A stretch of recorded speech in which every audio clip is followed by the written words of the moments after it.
Here is the first ever Mazda Cx60. It's a new page opened by Mazda. It's supposed to be a more premium SUV, so I guess it goes up against cars like the Q5, GLC and X3. Let's see how Mazda has opened this new page of theirs. Shall we?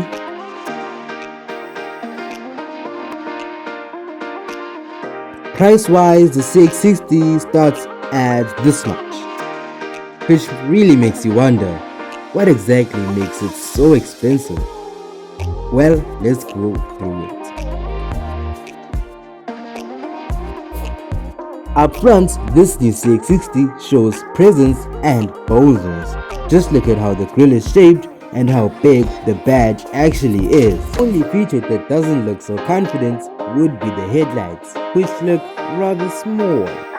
But moving on down the sides, well, it really depends on which trim level you go for. Some trims have blacked out arches and skirts, which I think make the car look a bit cheaper. But high spec models are body colored. Gives some more premium energy, and if you get the chrome wheels, they match perfectly with the chrome window surrounds as well. Wheel sizes are from 18 inches and they rise to 20 inches. This is just a fantastic side of the car to look at. While the back of this car is also certainly amazing. Wins a few from the Germans. It looks chunky and luxurious, which is exactly what you want. Right, it's all incredible until you reach the part where they should have left on the Germans and not inherited for themselves. That would be the fake exhaust. I think that they are the only downside to this car's exterior. Oh, and those front lights as well. Other than those two, it definitely looks like a grand luxe machine. Tell me your thoughts. Tell me what you think about it in the comment section down below. Inside, the high quality standards continue, giving the car more points against rivals. The dash has an expensive look to it. The center console has your chargers, some cup holders, a very chunky gear lever, a few off-road buttons. Behind that, more useful buttons, then your armrest, which definitely has space inside. Then we come to the infotainment system. But before that, I just want to quickly point out how nice it was for Mazda to give us separate climate control buttons, which are physical buttons and are not operated through the screen.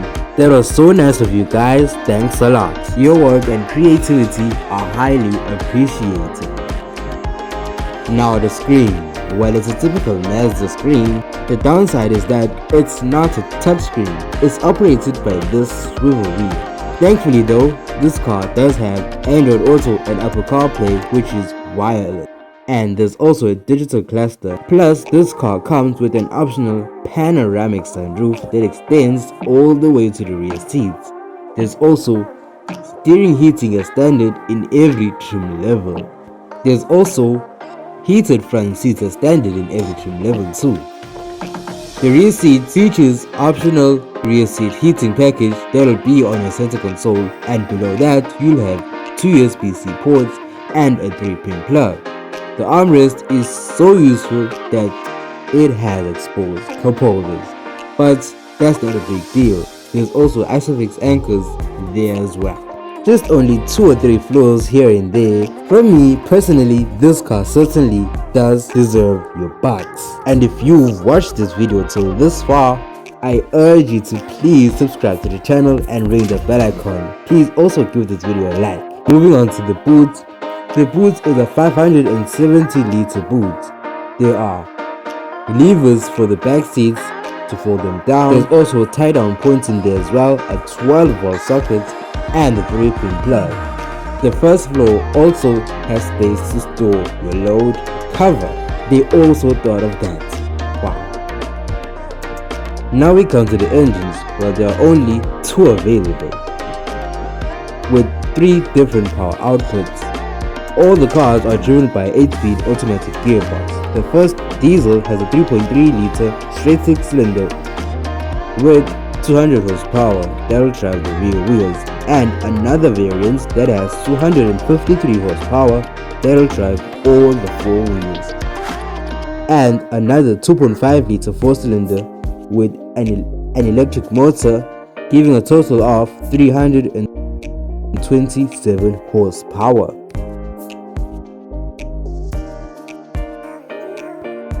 Moreover about this car, but like I said in the beginning, this car is all new, so I can't really tell you how much it has evolved or grown.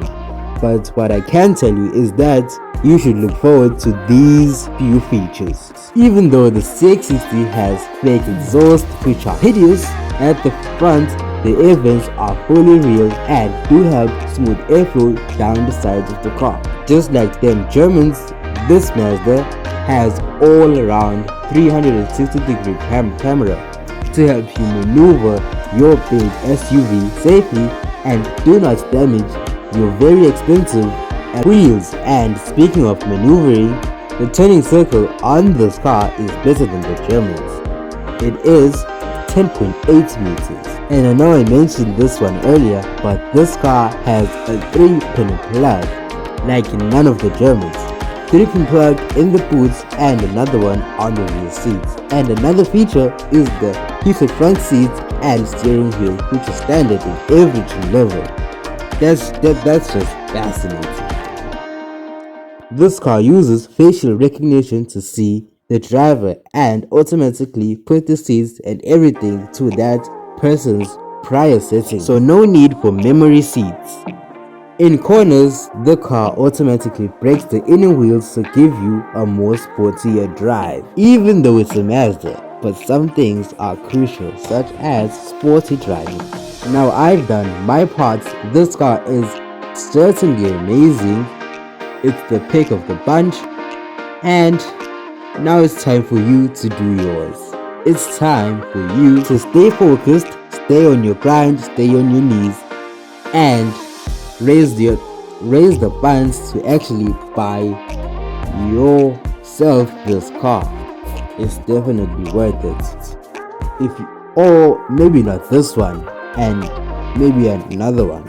Check the description to see if I haven't yet uploaded your dream cars video. And moreover that, if you enjoyed this video guys, please give it a thumbs up and also please subscribe to the channel. You are tuned into Fantasy Cars 999. I'll see you in the next upload. Thanks for watching.